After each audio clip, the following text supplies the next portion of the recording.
I didn't feel the sting of the slap at first. I only felt the shock of impact and the cold, hard tiles of the waiting room floor pressing against my cheek. Then came the taste. Warm, copper blood filled my mouth. My name is Olivia Underwood. I am 32 years old. I was at my gynecologist's office, a place that was supposed to be safe. But my stepbrother, Will, had turned it into a crime scene. He stood over me, his chest heaving, his face twisted into something ugly and red. He pointed a shaking finger right at my face. "You better start listening to me," he screamed. His voice echoed off the clean white walls. "You sign those papers now." The room had gone dead silent. The other patients, women waiting for checkups, some holding their pregnant bellies, stared at us in pure horror.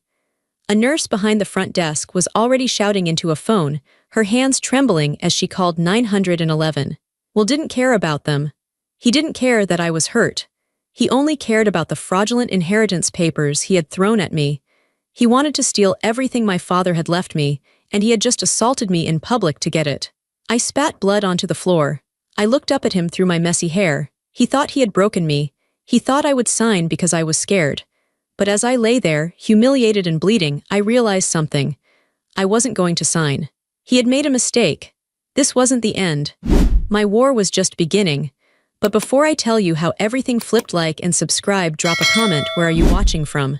My name is Olivia Underwood.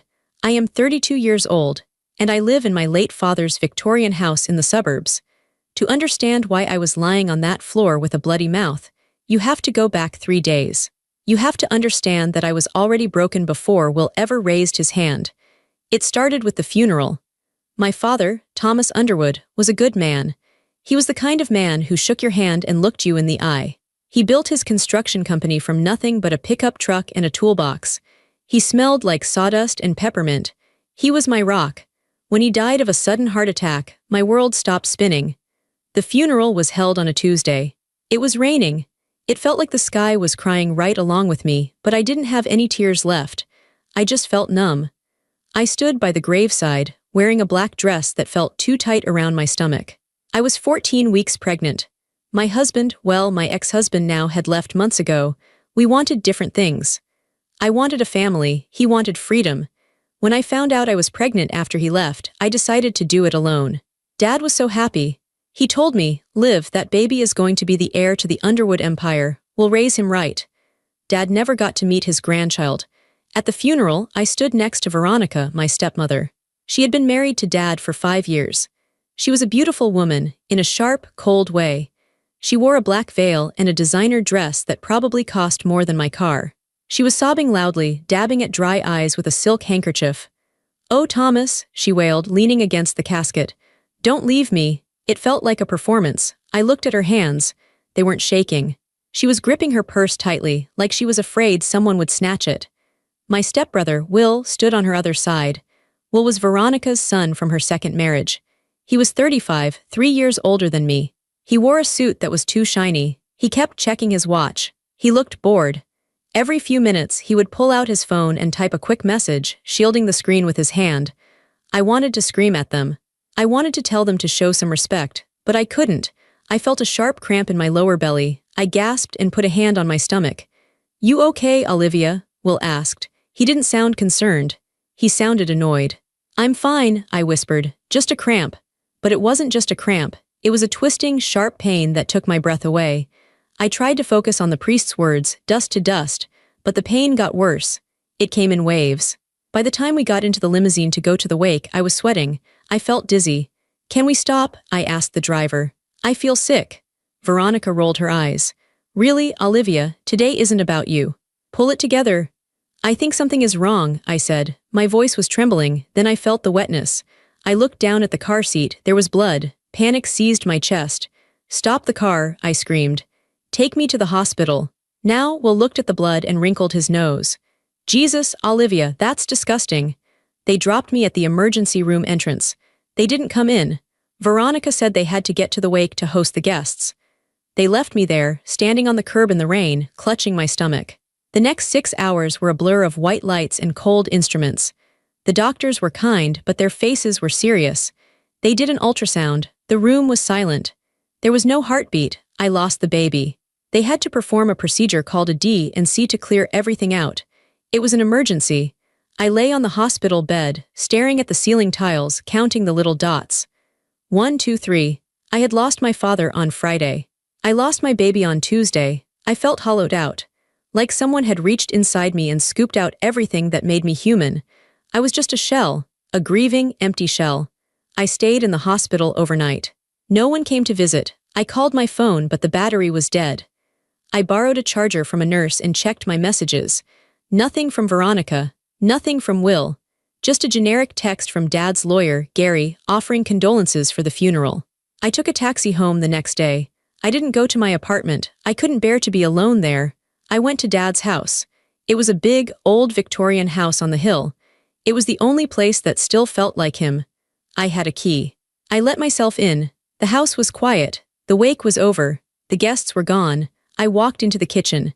There were leftover platters of sandwiches on the counter, beginning to curl at the edges.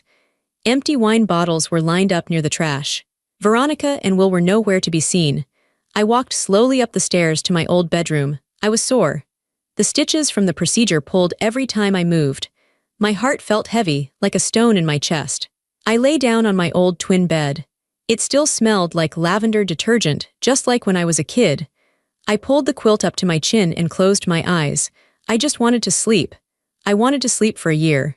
I drifted off into a restless sleep, dreaming of Dad's laugh and a baby's cry. I woke up to the sound of a diesel engine. It was loud, rumbling right outside my window. I blinked, confused. The clock on the bedside table said 10 a.m. I had slept for 14 hours. I sat up, wincing at the pain in my abdomen. I walked to the window and looked out. There was a massive moving truck parked in the driveway.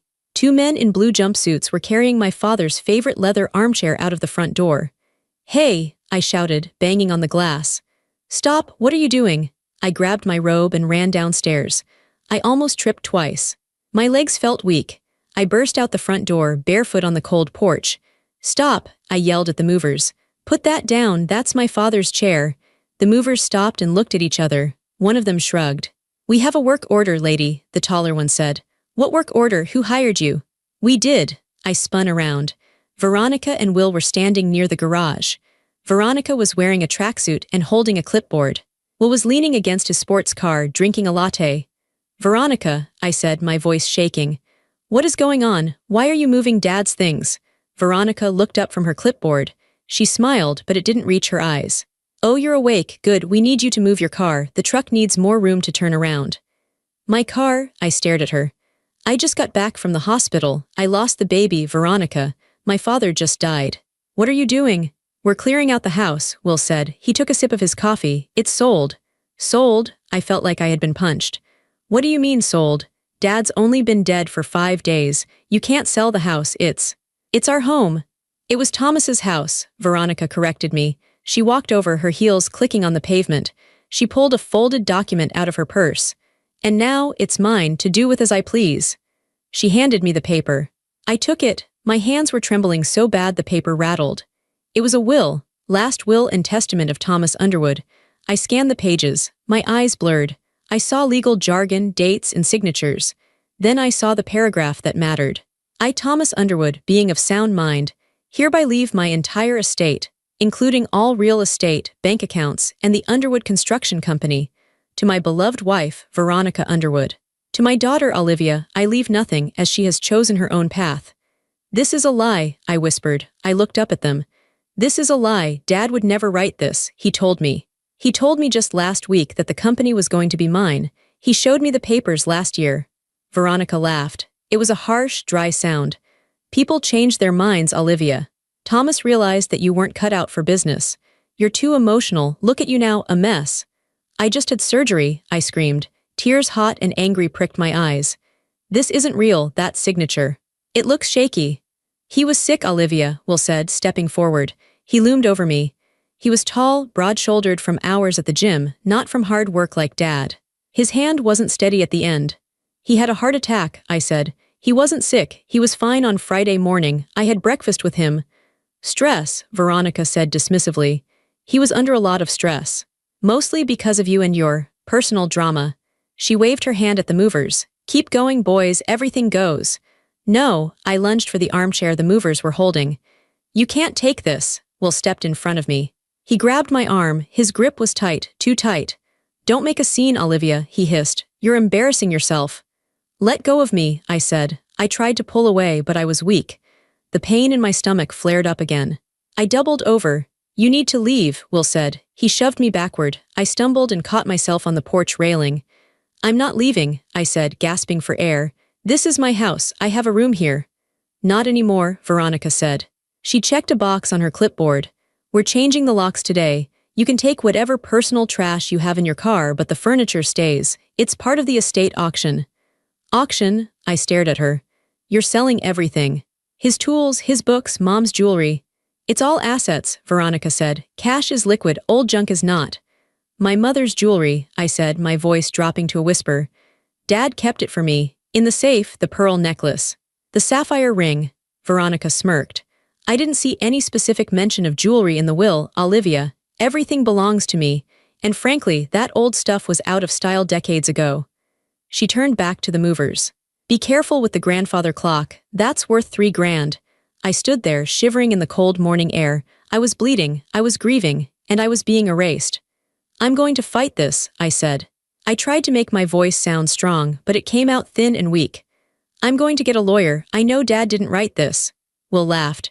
He walked up to me, close enough that I could smell his expensive cologne. "With what money, Liv? You have your teacher's salary, you think you can go up against the estate lawyers. We have the paperwork, we have the money, you have nothing." He poked me in the chest. "Go home, Olivia. Go back to your little apartment and cry about your dead baby. Leave the business to the adults." The cruelty of it took my breath away. He used my grief as a weapon. I looked at him, really looked at him. I saw the greed in his eyes. I saw the arrogance. And for the first time I saw something else.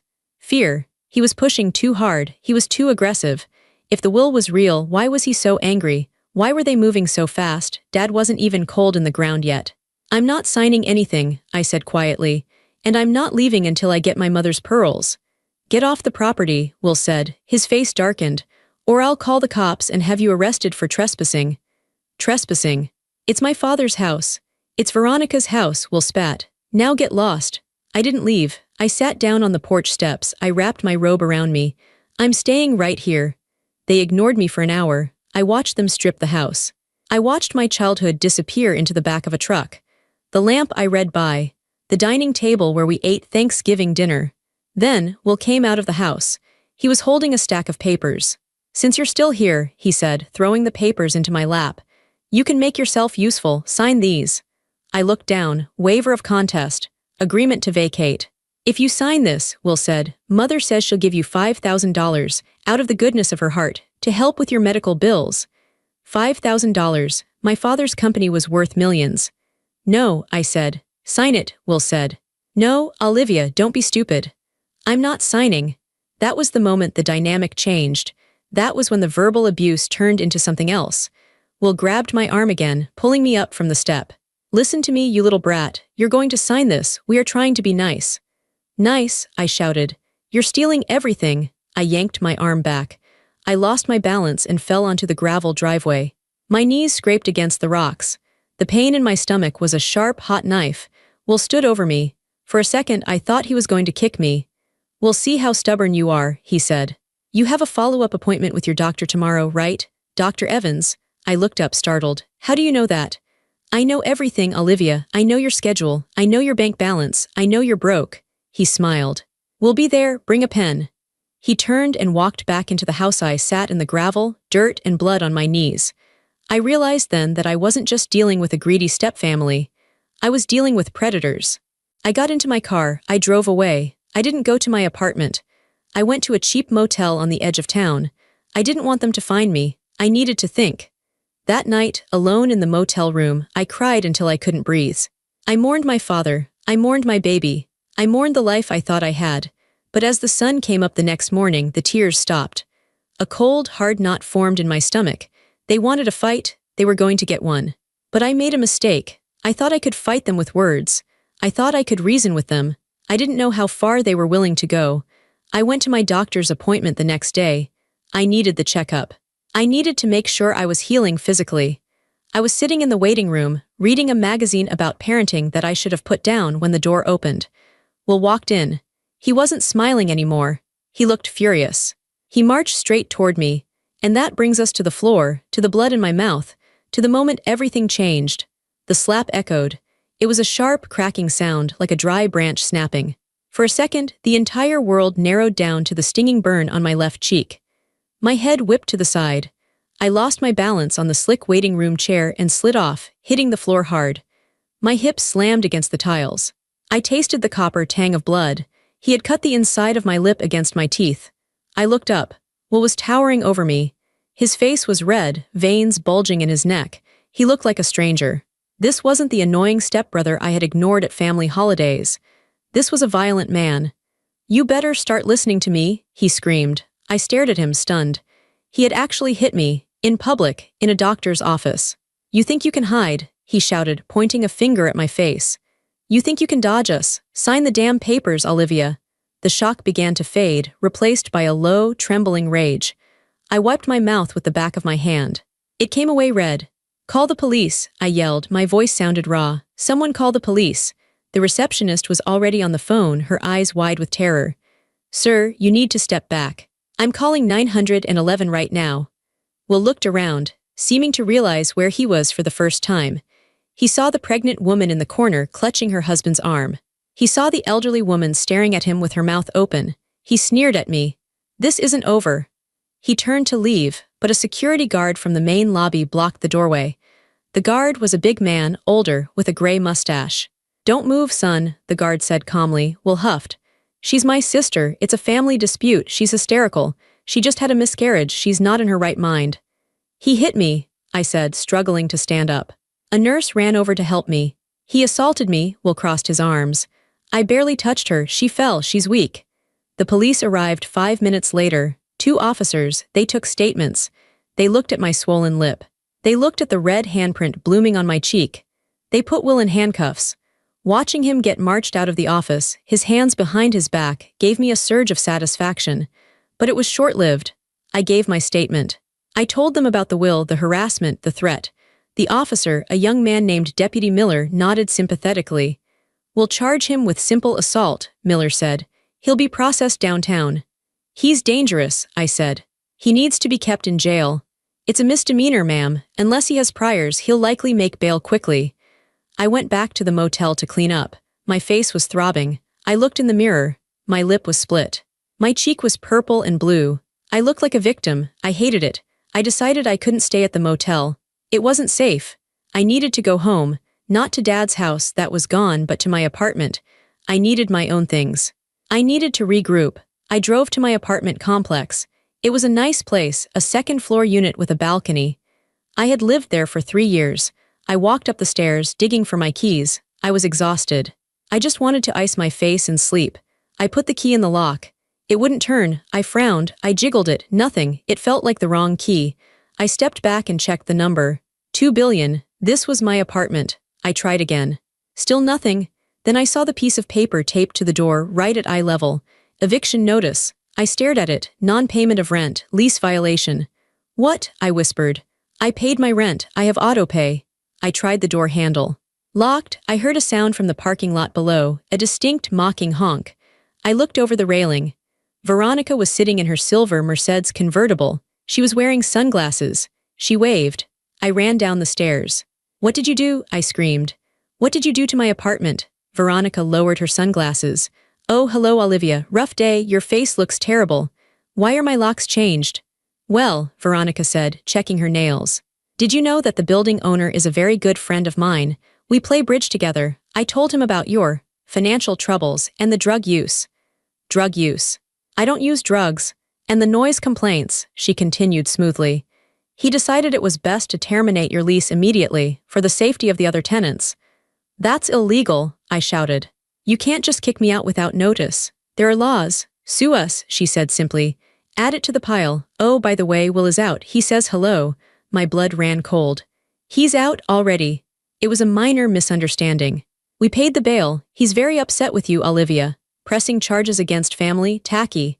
"Where are my things?" I asked. "My clothes, my furniture." She pointed a manicured finger toward the back of the complex, near the dumpsters. "We helped you pack." She rolled up the window and drove away. I ran to the back of the building. There in the grass next to the dumpster was my life.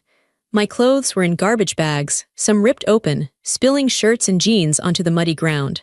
My books were thrown in a pile, pages fluttering in the wind. My TV was cracked, face down in the dirt. I fell to my knees. I started frantically digging through the pile. I didn't care about the TV. I didn't care about the clothes. "The box," I whispered. "Where is the box?" I was looking for a small wooden jewelry box. It had been my mother's. Dad had given it to me when I moved out. It wasn't the expensive stuff. Veronica had that locked in the safe at the big house, but it held the sentimental things. My mother's locket with her picture, a pair of silver earrings she wore every day, my hospital bracelet from when I was born. I tore open a black trash bag. Kitchen utensils clattered out. I opened another, towels, then I saw it. It was lying near the curb. The wood was splintered. The lid had been smashed in, probably by a boot. I crawled over to it. I opened the broken lid. Empty. I looked around the grass. I saw something glinting in the mud. Pearl beads. They had taken my mother's faux pearl necklace. A necklace that was worth maybe $20, but meant the world to me, and they had snapped it. The white beads were scattered across the dirty grass and the asphalt of the parking lot. I picked one up. It was muddy. I picked up another. They hadn't just evicted me. They hadn't just stolen my inheritance. They were trying to erase me. They wanted to destroy every memory, every comfort, every safe place I had. They wanted me to break. They wanted me to crawl to them and sign the papers just to make it stop. I sat there in the mud, holding the broken pearls, tears streaming down my bruised face. I felt small. I felt helpless. But then I remembered Dad. I remembered him on a job site years ago. A foreman had tried to cut corners using cheap concrete. Dad had fired him on the spot. "Olivia," he had told me, "integrity is expensive, but it's the only thing worth paying for. And when someone tries to cheat you, you don't back down, you dig in." I looked at the pearls in my hand. "You dig in." I stood up. I wiped my face. I put the few pearls I could find into my pocket. I grabbed one bag of clothes. I left the rest. I didn't need the TV. I didn't need the furniture. I needed allies. I couldn't go to my friends. They were all young professionals who wouldn't know how to handle this. I needed someone who knew Dad. Someone who knew the company. Someone who knew where the skeletons were buried. I got in my car. I put the address into my GPS. Margie Simpson. She had been Dad's accountant for 40 years. She retired last year. She was 73 years old, 5 feet tall, and tough as old leather. She was the only person Veronica had never been able to charm. I drove out of the city, toward the suburbs. It was getting dark. My face hurt, my heart hurt, but my hands were steady on the wheel. I wasn't going to run anymore. I was going to war. Margie lived in a small, tidy bungalow with a garden full of gnomes. It was a peaceful house, completely at odds with the chaos of my life. I knocked on the door. It was 8 p.m. The porch light flicked on. The door opened a crack held by a chain. One suspicious blue eye peered out. "Who is it?" "Margie." "It's me, Olivia." The door slammed shut, the chain rattled, and then it swung wide open. Margie stood there in a floral housecoat, holding a cup of tea. She looked at my bruised face. She looked at my split lip. Her eyes narrowed. She didn't gasp, she didn't scream. She just stepped back and opened the door wider. "Get in here," she said. Her voice was like gravel. "And tell me which one of them did it." I walked in. The house smelled like cinnamon and old paper. It was warm. For the first time in days, my shoulders dropped. I sat at her kitchen table while she made me a cup of sweet tea and put a bag of frozen peas on my cheek. "It was Will," I said. "At the doctor's office." "That boy has always been garbage," Margie muttered. She slammed a mug onto the table. "And Veronica is the dumpster he crawled out of." I told her everything. The funeral, the miscarriage, the fake will, the eviction. The pearls. Margie listened without interrupting. She sat across from me, her hands wrapped around her own mug. Her knuckles were arthritic, but her eyes were sharp. When I told her about the will leaving everything to Veronica, she snorted. "Bull," she said. "Total bull. They have a document, Margie. It looks real." "I don't care if the Pope signed it," Margie said. "Thomas Underwood would sooner burn his company to the ground than leave it to that woman. He knew what she was. He married her," I pointed out. "He was lonely," Margie said, "and she's good at pretending, but in the last year he was waking up. He called me 2 weeks before he died." I sat up straighter. "He did?" "Yes. He asked me about the accounts. He said money was leaking. He couldn't figure out where. He asked me if I still had my old admin codes for the server." Did you? Margie smiled. It was a wicked little smile. Olivia, I built that accounting system in 1998. I have a backdoor key that God himself couldn't block. She stood up. Come to the den. We went into her small home office. It was cluttered with stacks of paper. She sat down at a desktop computer that looked 10 years old. She cracked her knuckles. Let's see what they've been up to, she typed furiously, the screen filled with spreadsheets and numbers. Okay, she muttered. I'm in the server. Let's look at the withdrawals. We spent the next 4 hours staring at the screen. My headache faded, replaced by adrenaline. Look at this, Margie said, pointing a crooked finger at a line item. Vendor, VW Consulting. $5,000 a month for retainer fees. Who is VW Consulting? I checked the tax ID, Margie said, clicking another window. It's registered to a P.O. box in Nevada. The owner is listed as William V. Pierce, Will, I said. His middle name is Vincent. He's been paying himself a consulting fee for 3 years, Margie said. But look here, 6 months ago the amount jumped. 50,000. Then 100,000 last month. That's embezzlement, I said. That's theft, Margie corrected. And Thomas found it. Look at the date of this email draft. She opened a folder labeled Drafts in my father's email account. To Gary Garrison, attorney subject. Urgent changes date, 2 days before he died. Gary, I need to see you Monday. I found something rotting in the books. I'm writing a new will. I'm cutting them off. I think I'm in danger. I read the words and a chill went down my spine. I think I'm in danger. He knew, I whispered. He knew they were stealing, and he was going to cut them out. And then he had a sudden heart attack 2 days later, Margie said. Her face was grim. You think they killed him. The words felt heavy in my mouth. Murder, it was one thing to be greedy, it was another to be a killer. I think, Margie said, that 3 husbands of Veronica's have died of heart failure. Thomas was number 4. I felt sick. We need to go to the police. With what? Margie asked. An email draft, a spreadsheet. They'll say it's circumstantial. They'll say you're a disgruntled daughter. We need proof. Hard proof? Where do we get it? The safe, Margie said. Thomas had a safe in the house, not the wall safe in the master bedroom that Veronica uses, the real safe. I didn't know he had a real safe. He installed it 5 years ago, behind the water heater in the basement. He told me the combination in case anything happened. He said, Margie, if I die sudden, you check the box. We have to get back into the house, I said. But they changed the locks, Margie said. I thought about the old Victorian house. I thought about the summers I spent there as a teenager, sneaking out to meet friends. I know a way in, I said. There's a coal chute window in the basement. The latch has been broken since 2005. Dad never fixed it because he thought it was too small for anyone to squeeze through. Margie looked at me. You're not a teenager anymore, Liv. And you just had surgery. I'll fit, I said. I have to. We made a plan. We would go the next night. Margie would drive the getaway car. I would break in. It was crazy. It was dangerous. But looking at the numbers on that screen, seeing how they had robbed my father blind while he was still alive, I felt a cold resolve. I wasn't just fighting for money anymore. I was fighting for justice. I stayed with Margie that night. I slept on her pull-out couch. I felt safer than I had in days, but I still slept with one eye open. Around 3 a.m. I woke up. There was a noise, a scratching sound, like metal on glass. I sat up, my heart hammering against my ribs. The house was dark, scratch, scratch. It was coming from the living room window. I crept off the couch, my bare feet silent on the carpet. I moved toward the window, staying low. I peeked through the blinds. A shadow was moving on the front porch, a tall, dark figure. They were holding something. A can, hiss, the sound of spray paint. Then the figure stopped. They turned and looked right at the window. They couldn't see me in the dark, but I felt their gaze. I froze. The figure turned and ran, disappearing into the night. A car engine roared to life down the street and screeched away. I turned on the porch light and opened the front door. Margie came stumbling out of her bedroom in her nightgown, holding a heavy brass candlestick. What? Who is it? Look, I pointed at the front of her house. Across the white siding in bright red spray paint were the words, "Stop digging or next time we come in." Margie stared at the words. She didn't shake. She didn't cry. Her jaw tightened. Well, she said. That settles it. Settles what? I asked, my voice trembling. Margie, they know I'm here. They know we're looking. This is dangerous. I can't put you in danger. Margie looked at me. She raised the candlestick. Olivia, I'm 73 years old.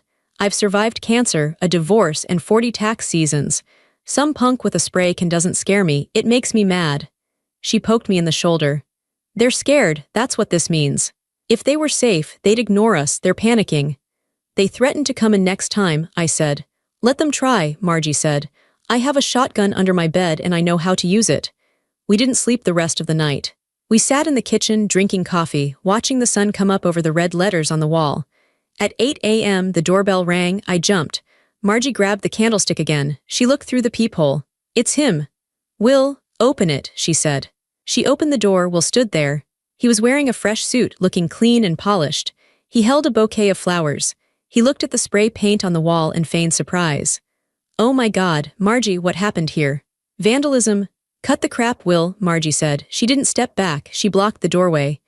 I came to see Olivia, Will said, trying to look over her head. I heard she was staying here. I wanted to apologize for the misunderstanding at the doctor's office. Mother and I are worried about her mental state. She's fine, Margie said. She's better than fine. I'd like to speak to her, Will said, taking a step forward.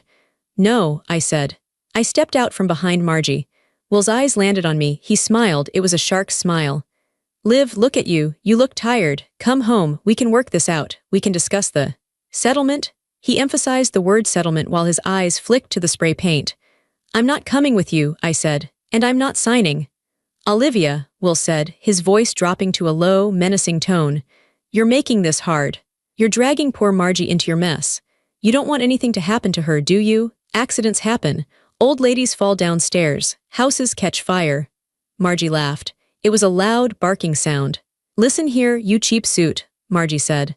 She stepped onto the porch and poked Will hard in the chest with the candlestick. You threaten me again, and I will audit your life so hard your ancestors will feel it. Now get off my property before I call the cops and show them your artwork. She pointed to the red paint. Will glared at her. His mask slipped. He looked like a petulant child. You're making a mistake, he said. Both of you. He threw the flowers on the ground and stomped back to his car. I watched him go. My hands were shaking, but not from fear anymore. From rage. He's desperate, Margie said. He came here to check if we were scared. He wanted to see if the threat worked. Did it work? I asked. No, Margie said. It just confirmed we're on the right track. She looked at me. Tonight, we go to the house tonight. If he's this worried, there's something in that safe that will bury him. Tonight, I agreed. The fear was still there, sitting in my stomach like a cold stone. I knew Will was capable of violence. I had felt it on my face.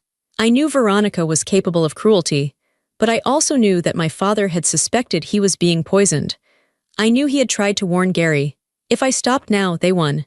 If I stopped now, Dad's death meant nothing. My baby's loss meant nothing. I went to the hardware store that afternoon. I bought a flashlight, a pry bar, and a pair of dark coveralls. My war was no longer silent. It was loud, it was red paint on a white house, and tonight it was going to be a break-in. I was ready to take back what was mine. At 2 a.m., the world was pitch black. We parked Margie's sedan 2 streets over from my father's house. The neighborhood was silent. You have 20 minutes, Margie whispered. She checked her watch. If you're not back, I'm driving this car through the front door. I'll be back, I said. I slipped out of the car. I was wearing black coveralls and gloves. My stomach throbbed where the stitches were healing, a dull, constant ache, but the adrenaline numbed the worst of it. I crept through the neighbor's hedge and dropped into the backyard. The house loomed above me, dark and empty. Veronica and Will were staying at a hotel downtown while they renovated. The house felt abandoned. It felt like a tomb. I went to the basement window well. It was covered in dead leaves. I cleared them away and found the old coal chute. It was small, rusted, and dirty. I prayed the latch was still broken. I pushed. It groaned, metal grinding on metal, and then swung inward. I took a breath and slid feet first into the hole. It was a tight squeeze. The rough concrete scraped my back. I hissed in pain as my stomach pressed against the ledge, but I pushed through. I dropped down onto a pile of coal dust in the basement bin. I was in. I clicked on my flashlight. The beam cut through the darkness, illuminating the dusty basement. It smelled of damp earth and my father's sawdust. I moved quickly. I went past the workbenches, past the stacked boxes of holiday decorations to the utility corner. There it was, the old water heater. Dad had told Margie, behind the heater, loose brick. I squeezed behind the tank. It was hot and cramped. I ran my gloved hands over the brick wall. One brick felt loose. I wiggled it. It slid out. Behind it was a small, gray metal safe embedded in the foundation. I pulled out the slip of paper Margie had given me. 4:15:88, my birthday. I turned the dial, right to 4, left to 15, right to 88, click, the handle turned, the door swung open. My heart was pounding so hard I could hear it in my ears. I reached inside. There was a thick manila envelope and a small orange pill bottle. I grabbed them and sat down on the dirty floor to look. I opened the envelope first. Last will and testament of Thomas Underwood. Dated 3 days before his death. Notarized by a frantic scrawl I didn't recognize, but it had a seal. I scanned it. I, Thomas Underwood, hereby revoke all former wills. I leave 100% of the Underwood Construction Company and all assets to my daughter, Olivia Underwood. My wife, Veronica, is to receive nothing. Tears filled my eyes. He had done it. He had tried to protect me. I dug deeper into the envelope. There was a handwritten letter on yellow legal pad paper. Livy, if you are reading this, I made a mistake. I waited too long. I think Veronica is poisoning me. My coffee tastes bitter every morning. My heart races when I sit still. I found the transfers will made. They are bleeding the company dry. I'm going to Gary on Monday. If I don't make it, check the pills. I love you, kiddo. Stay strong, Dad. I put a hand over my mouth to stifle a sob. He knew. He was scared and he was alone and he knew. I picked up the pill bottle. The label said heart medication digoxin, but inside the pills looked different. They were slightly different shades of white. Some looked chalky. I put everything into my zipped pocket. I had the proof. I climbed back up on the coal bin. Getting out was harder than getting in. I had to pull myself up, straining my arms, scraping my stomach again. I gritted my teeth against the pain. For Dad, I thought. For the baby. I tumbled out onto the grass, gasping for air. I ran back to the car. Margie unlocked the door as I approached. Got it? She asked. I held up the envelope. I got it. Let's go, she said. She gunned the engine. As we drove away, I looked back at the house one last time. It wasn't a home anymore. It was a crime scene. The next morning, we walked into the office of Gary Garrison, my father's attorney. Gary was a tall, nervous man who always looked like he was expecting bad news. When he saw my face, still bruised and swollen, he winced. Olivia, he said, I heard about the altercation with Will. I'm so sorry. Forget my face, Gary, I said. I threw the envelope on his mahogany desk. Read this? He opened the envelope. He read the will. He read the letter. His face went pale. He took off his glasses and rubbed his eyes. Thomas called me, Gary whispered. He left a voicemail on Sunday night. He said he needed to update his file. I didn't call him back until Monday morning. By then he was gone. They killed him, Gary, I said. My voice was steady. And we're going to prove it. Gary looked at the pill bottle. This is serious. This is capital murder territory. We need the police. Real police, not the patrol guys. He made a call. An hour later, Detective Riley walked in. Riley was a woman in her 40s with tired eyes and a sharp suit. She didn't look like she tolerated nonsense. She listened to my story. She looked at the will. She read the letter. When she saw the letter, her demeanor changed. She stopped taking notes and looked at me intensely. You're telling me Veronica Underwood has been married before? Riley asked. 3 times, Margie piped up from the corner. I looked it up last night. Husband 1, heart attack. Husband 2, stroke. Husband 3, heart failure. Riley's eyes narrowed. And now Thomas, heart attack. She picked up the pill bottle with a gloved hand. I'm taking this to the lab immediately. If these pills are tampered with, we have cause for an exhumation. Exhumation? I shuddered. The thought of them digging up Dad. To prove poison, Riley said gently. It's the only way to be sure. We waited 3 days for the lab results.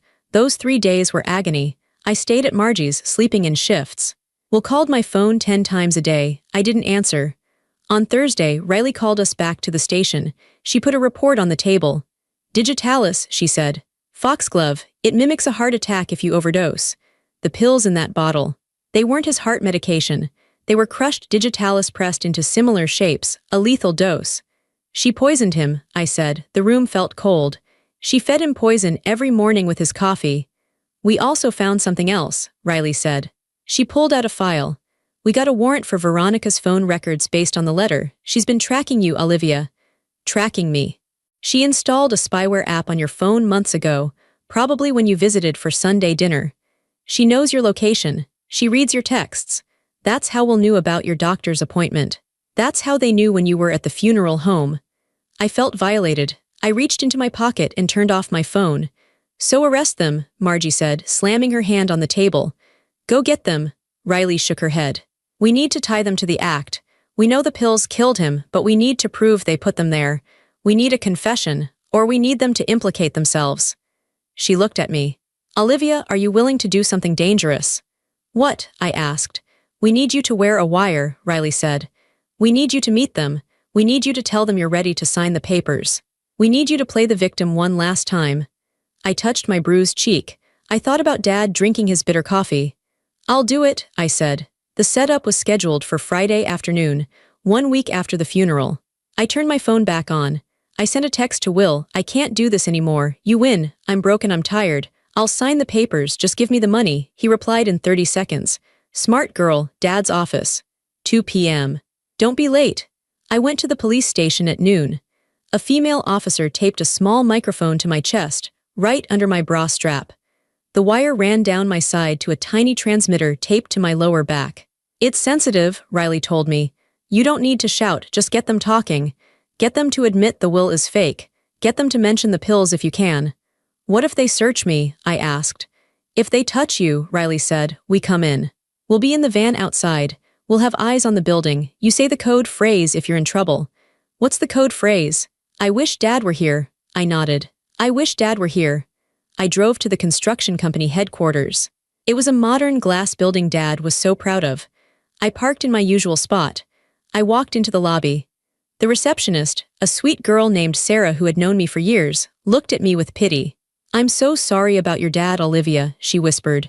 Thanks, Sarah, I said. Is Will upstairs? They're in the main conference room. I took the elevator up. My hands were shaking. I put them in my pockets to hide it. I had to look broken. I had to look defeated. I walked down the hallway. The photos of Dad on the walls seemed to watch me. Integrity is expensive, he had said. Today I was paying the price. I pushed open the heavy glass doors of the conference room. Will was sitting at the head of the table, Dad's chair. He had his feet up on the mahogany surface. Veronica was standing by the window, looking out at the city skyline. Well, Will said, smirking. Look who finally crawled out of her hole. I'm here, I said, keeping my voice low. I slumped my shoulders. Just give me the papers. Have a seat, sweetie, Veronica said. She didn't turn around. We have a lot to sign.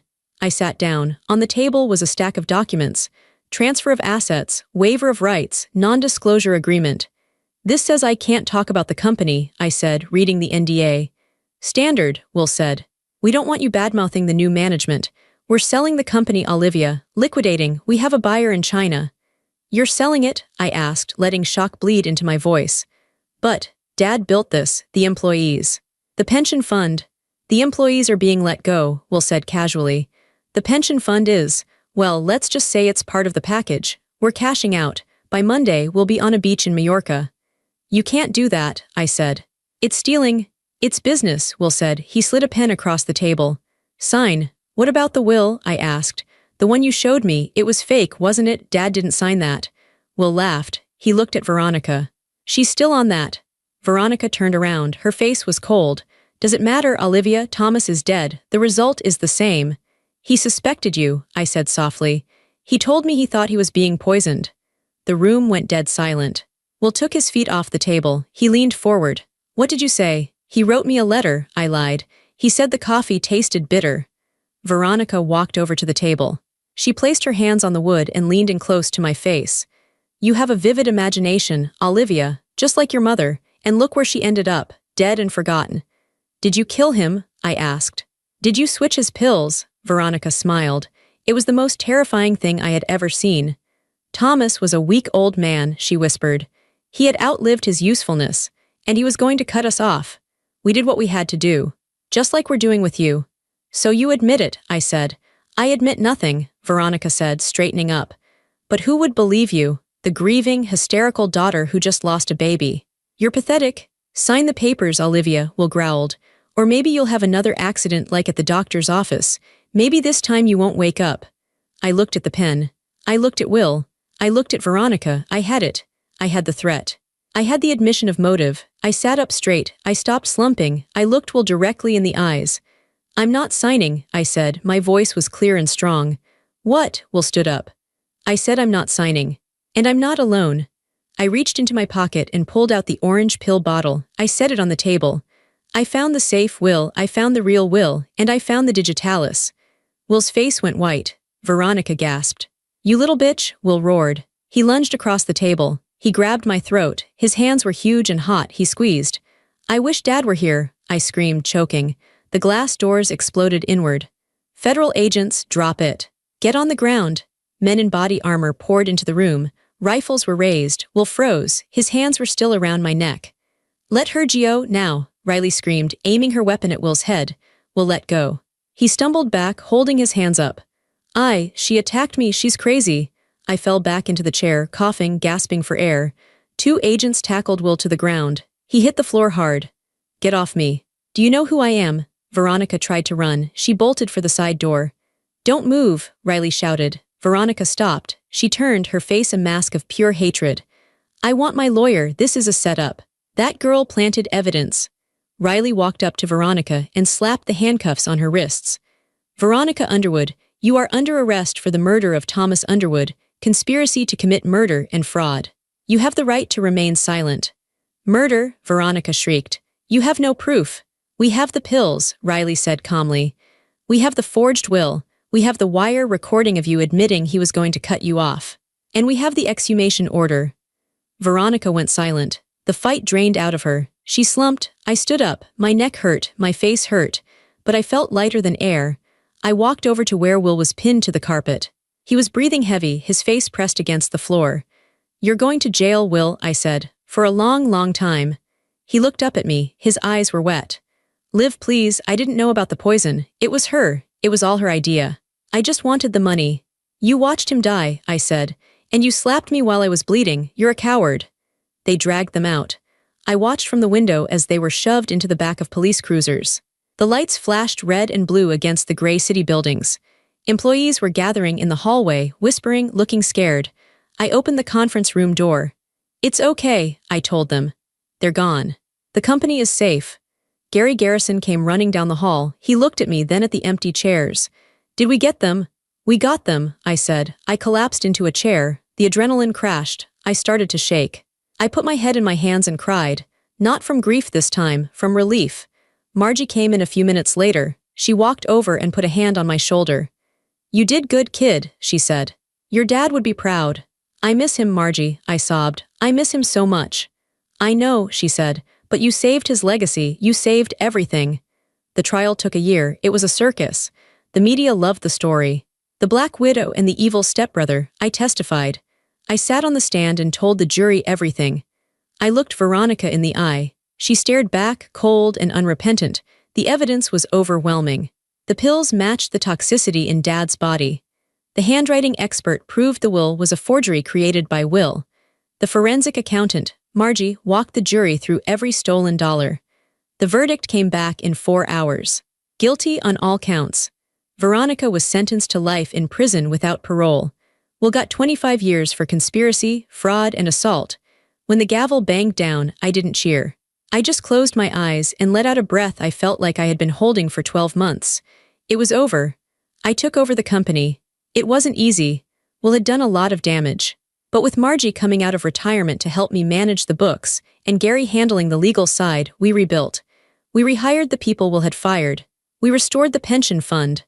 I moved back into Dad's house. I renovated it. I painted over the gray walls with warm colors. I turned the basement, where I had crawled through the coal chute, into a wine cellar, but I kept the safe as a reminder. One afternoon, about 2 years later, I was at the grocery store. I reached for a box of cereal and bumped hands with a man. Oh, excuse me, he said. He had kind eyes and a gentle smile. I recognized him. Dr. Brooks, he looked surprised. Olivia. From the ER, he was the doctor who had treated me the night I lost the baby. The one who had been kind when my family left me. Nathan, he said. Please call me Nathan. We went for coffee, then dinner. He was quiet, steady, and honest. He didn't care about my money or my company. He cared about me. We got married in the garden of Dad's house. Margie was my maid of honor. She wore a bright pink dress and smoked a cigar at the reception. And then the miracle happened. I was 35. We had been trying for a while. When I saw the 2 pink lines on the stick, I burst into tears. I was terrified. But this time it was different. This time I had a partner. I had peace. 9 months later, I gave birth to a healthy baby boy. We named him Thomas. A week after the birth, I drove to the cemetery. It was a crisp autumn day. The leaves were turning gold and red. I walked to Dad's grave. The headstone was simple granite. Thomas Underwood, beloved father, builder. I stood there with my son in my arms. He was sleeping, wrapped in a blue blanket. "Hi, Dad," I whispered. The wind rustled the trees. It sounded like a sigh. "I brought someone to meet you," I said. I touched the baby's cheek. "This is Tommy."